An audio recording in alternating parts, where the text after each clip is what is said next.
রাহিম। Bhairab press ক্লাবের প্রিয় সাংবাদিক বৃন্দ,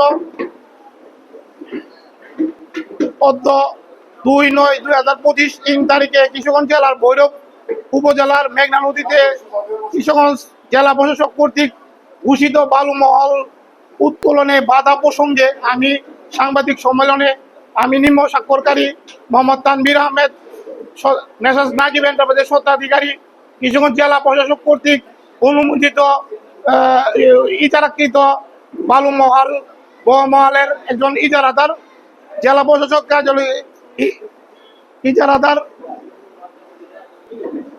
31/12/480003 33/000823 1085 নং শাহরুখ মূলে মেঘনা নদীর ভৈরব অংশে মূল 1610 একর নদী শ্রেণীর ভূমি বাংলা 1432 সনের জন্য আমি 16,94,37,500 টাকার বিনিময়ে ইজারাপ্রাপ্ত হই।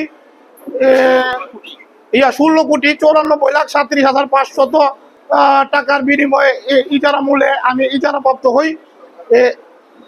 ইজারার শর্ত মোতাবেক আমি মেঘনা নদী বালুমহল, সাধকপুর মেঘনা নদী বালুমহল, লুন্দিয়া মেঘনা নদী বালুমহল,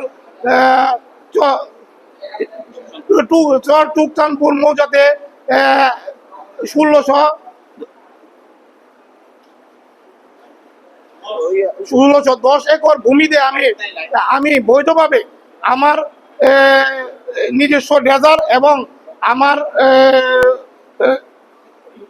নদী বালুমহলে যারা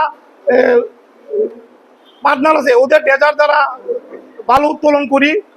কিন্তু আমাদের ইজারা কার্যক্রম ব্যাহত করার উদ্দেশ্যে আশাগঞ্জ উপজেলা প্রশাসন কর্তৃক ভৌগোলিক সীমা লঙ্ঘন করে ভৈরব প্রান্তে এসে অবৈধ অভিযান পরিচালনা করা হয়।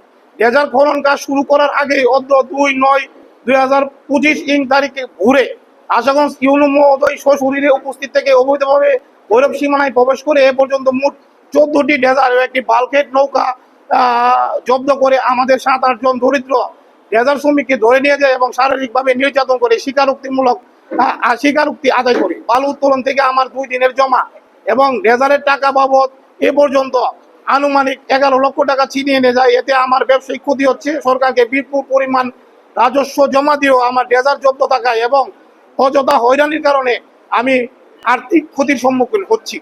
এছাড়া উল্লেখ থাকে যে হাইড্রোকার্বনের জরিপের মাধ্যমে সরকারি যাবতীয় নীতিমালা অনুসরণ করে কিশোরগঞ্জ জেলা প্রশাসন কর্তৃক সৃজনকৃত বালুমহল নিয়ম মাফিক ইজারা বিজ্ঞপ্তির মাধ্যমে ইজারায় অংশগ্রহণ করে আমি ইজারাপ্রাপ্ত নিযুক্ত হই এবং সমুদয় সরকারি রাজস্ব পরিশোধ করে বালু উত্তোলন করছি। কিন্তু আমার ব্যবসা নষ্ট করার হীন উদ্দেশ্যে আমার বিপরীতে মৌজাতে নিয়ম অনুসরণ না করে টেন্ডার ছাড়া জেলা প্রশাসন ব্রাহ্মণবাড়িয়া কর্তৃক ঢাকা সিলেট হাইওয়ে প্রকল্পের কিছু অংশের ঠিকাদার মীর আক্তার কোম্পানি লিমিটেডের পক্ষে স্থানীয় কিছু ব্যক্তিকে বালু উত্তোলনের জন্য অনুমতি দেওয়া হয়।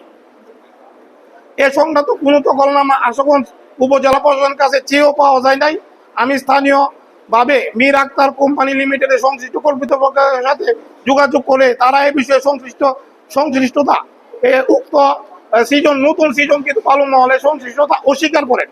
উক্ত বালুমহল থেকে 18টি ডেজার দ্বারা উত্তোলিত বালু ঢাকা সিলেট মহাসড়কের প্রকল্পের কোনো উন্নয়ন কাজে ব্যবহৃত হয়নি মর্মে তারা আমাকে জানান। এ সংক্রান্ত তাদের চিঠি সংযুক্ত আছে।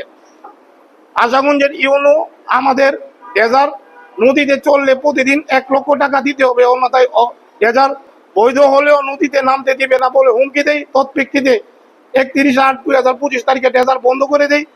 অদ্যপুর 4-6টায় 4টি ডেজার ও 5টি স্টিল বডি বাল্কহেড নৌকা জব্দ করে এবং 2 জন ডেজার স্টাফকে 1 বছর করে সাজা দেয়।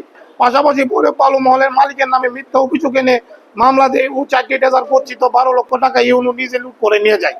এ ঘটনায় বিচার উপধিকারে সহযোগিতা করার জন্য আমি ভৈরবের সকল সাংবাদিক বৃন্দের সাহায্য ও সহযোগিতা কামনা করছি। ধন্যবাদ সবাইকে।